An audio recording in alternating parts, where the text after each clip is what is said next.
Thank you, Mr. Chairman. Thank you all for being here. I appreciate the information that will be shared, and I know there's a lot of questions for labor and industry as well, but I have a focus on PHEAA. I'd like to ask Jim some questions to lay out.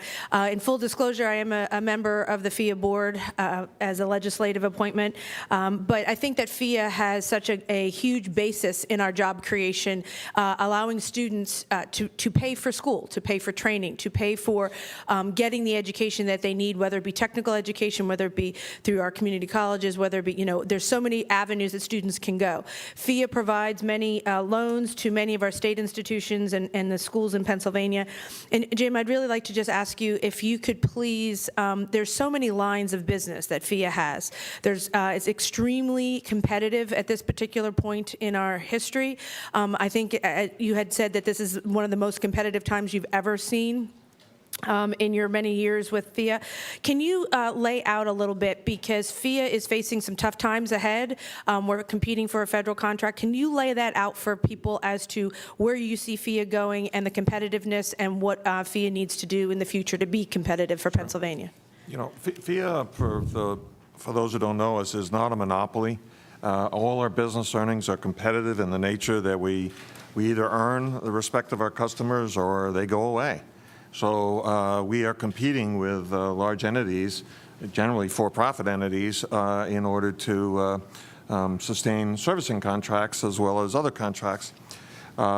Just yesterday, the federal government submitted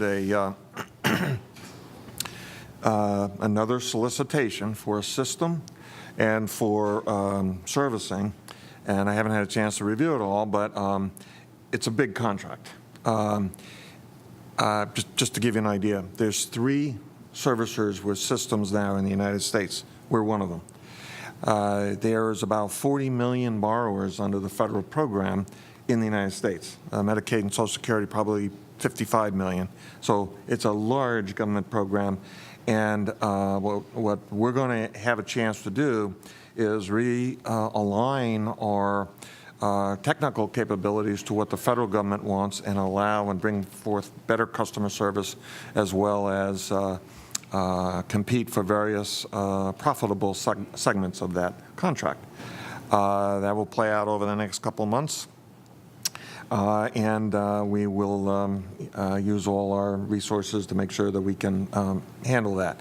Even at this point, we plan for 56 million in the budget for 18-19. Over and above that is going to be a decision that we'll have to talk to the board in June before we can make that decision.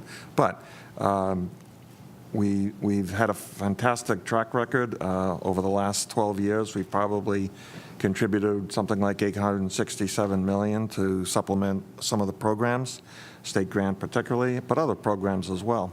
And our mission is to support post-secondary education, and we will continue to do that. We live in a very challenging environment with heavy IT restrictions and security, and we have to spend some money sometime in order to do that. So can I continue $108 million for the foreseeable future? I'm not sure.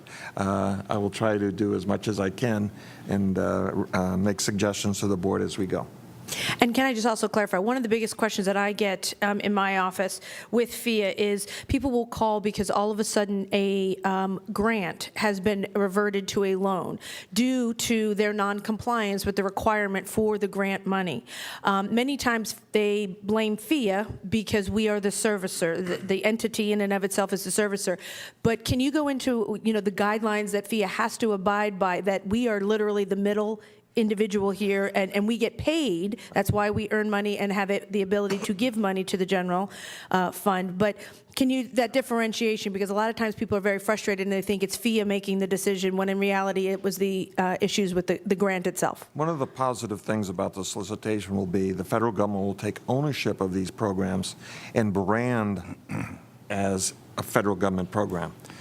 Before, it's the servicers that had a branding. People would call and they would have reputation risk because of the federal government not assuming the branding and the ownership of the program. In this program, in this solicitation, they will assume. That means that we'll be able to be a vendor for the government, but the questions will go to the government as to why they structure a program a certain way. For example, how the payments are met, how what allowable employers are available for the Public Service Loan Forgiveness Program. Those are the types of things we've made many recommendations to the department, and hopefully we'll see those changes made as we go. But yes, we do suffer reputation risk when it's really the federal government and we're a vendor for the federal government. Thank you, and I see I'm on red, but I would just say that many times PHEAA's hands are tied as to what it is they are allowed to do and not allowed to do, and I think they provide a wonderful service for our students in Pennsylvania. Thank you.